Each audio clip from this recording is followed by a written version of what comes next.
Welcome to Akshayam kitchen. இன்றைக்கி நம்ம பார்க்க போகிறதுங்க வெள்ளை குருமாங்க. வெஜிடபிள்ஸ்லாம் போட்ட வெள்ளை குருமா. இதுக்கு வந்து ஒரு பேன்லேங்க தேங்காய் எண்ணெய் ஊற்றிக்கணுங்க. இந்த குருமாவோட ஸ்பெஷலே தேங்காய் எண்ணெய் தாங்க. தேங்காய் எண்ணெய் ஊற்றிட்டுங்க, அந்த தேங்காய் எண்ணெய் குக்கரில் தேங்காய் எண்ணெய் ஊற்றிட்டுங்க, அதில் பட்டை, கிராம்பு, சோம்பு, கசகசா, ஒரு பிரியாணி இலை இதெல்லாம் போட்டுக்கணுங்க. அப்புறம் பார்த்திங்கன்னா இது நல்லா பொரிஞ்சு வரணுங்க. பொரிஞ்சு வரும்போது 2 ஏலக்காவையும் போட்டுக்கலாங்க. எல்லாமே இந்த தேங்காய் எண்ணெயிலே நல்லா பொரிஞ்சு வரட்டுங்க, கருகக்கூடாதுங்க, பொரிஞ்சு வரட்டும். அப்புறம் வெங்காயம் ஒரு 2 பெரிய வெங்காயங்க நீட் நீட்டமாக அரிஞ்சிங்க இந்த தேங்காய் எண்ணெயில் போட்டுங்க நல்லா பெரட்டி விடணுங்க. வெங்காயம் செவந்து வரணும்னு அவசியம் இல்லைங்க. அந்த கண்ணாடி பதத்துக்கு இருந்தால் போதுங்க. பெரட்டி விட்டுட்டு இருக்கும்போது கண்ணாடி பதத்துக்கு வந்ததுக்கப்புறம் இஞ்சி பூண்டு போடணுங்க. இஞ்சி பூண்டே எப்பயுமே எடுத்தோடனே போடக்கூடாதுங்க. வெங்காயம் போடுறதுக்கு முன்னாடி போட்டோமாங்க அடி பிடிக்கும்.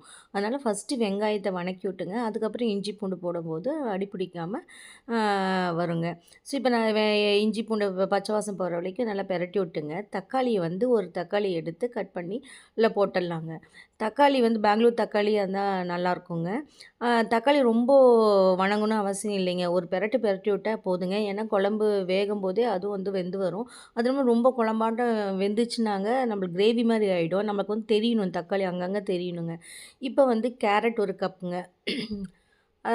க்யூப்ஸாக அரிஞ்சிக்கணுங்க. எல்லா வெஜிடபிள்ஸுக்கு தேவையான வெஜிடபிள்ஸ்லாம் க்யூபாக அரிஞ்சிக்கணுங்க. பீன்ஸ் ஒரு கப்புங்க. அதுக்கப்புறம் பார்த்திங்கன்னாங்க இது உருளைக்கிழங்குங்க, தோல் எடுத்துட்டுங்க, அது ஒரு கப்பு.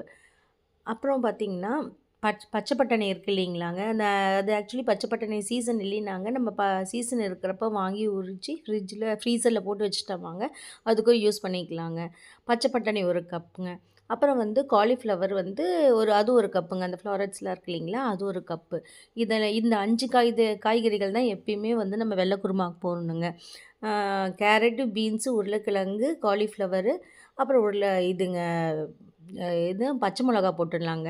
பச்சை மிளகா காரம் மட்டும்தாங்க இதுக்கு வேறு எதுவுமே காரம் இல்லைங்க. நம்ம ஓரளவு மைல்டாக தான் இந்த குழம்பு இருக்குங்க.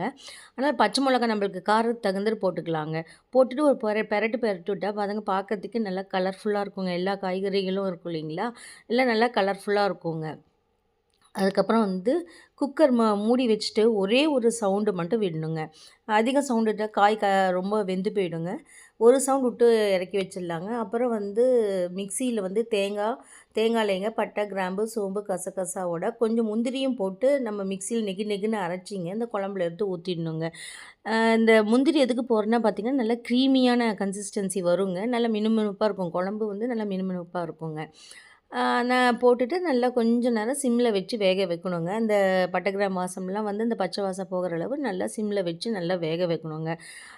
வேக வைக்கும்போது பார்த்திங்கன்னாங்க கொஞ்சம் திக்னஸ் கொடுக்கும். முன்ன கொஞ்சம் தண்ணியாட்டு இருந்துச்சுங்க. வேக பார்த்திங்கன்னா கொஞ்சம் திக்னஸ் கொடுக்குங்க. அப்புறம் கொத்தமல்லி தூவி இறக்குனா சூப்பரான வெள்ளை குருமா ரெடிங்க. இந்த வெள்ளை குருமா பார்த்திங்கன்னாங்க அவ்வளோ டேஸ்ட்டாக இருக்கும். இட்லி, தோசை, ஆப்பம், இடியாப்பம், சப்பாத்தி எல்லாத்துக்குமே இது காம்பினேஷன் நல்லாயிருக்குங்க. குழந்தைங்களுக்கும் ரொம்ப மைல்டாக இருக்கனால குழந்தைங்களுக்கும் கொடுக்கலாங்க. கேரட், பீன்ஸ்லாம் குழந்தைங்க நல்லா விரும்பி சாப்பிடுவாங்க.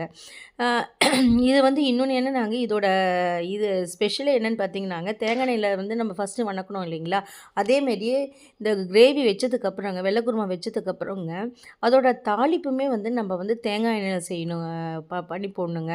அப்போ தான் இந்த டிஷ்ஷோட டேஸ்ட்டு எடுத்து கொடுக்குங்க. பார்த்திங்கன்னா தேங்காய் எண்ணெயில் கடலப்பருப்பு, உளுந்தம்பருப்பெல்லாம் போட்டு தாளித்து கருவேப்பிலை போட்டு நம்ம ஒரு கிளறி டேஸ்ட் பண்ணோமாங்க, அவ்வளோ சூப்பராக இருக்கும். செஞ்சு பாருங்கள். எல்லா டிஷ்ஷஸ்க்கும் இது சைட் டிஷ்ஷாக யூஸ் பண்ணலாங்க. ரொம்ப மைல்டாக இருக்கும், ஹெவியாக இல்லாமல் இருக்கும். பெரியவங்களும் சாப்பிட்லாங்க. சீக்கிரமாக டைஜஷன் ஆகிற ஃபுட் தாங்க இது. செஞ்சு பாருங்கள்.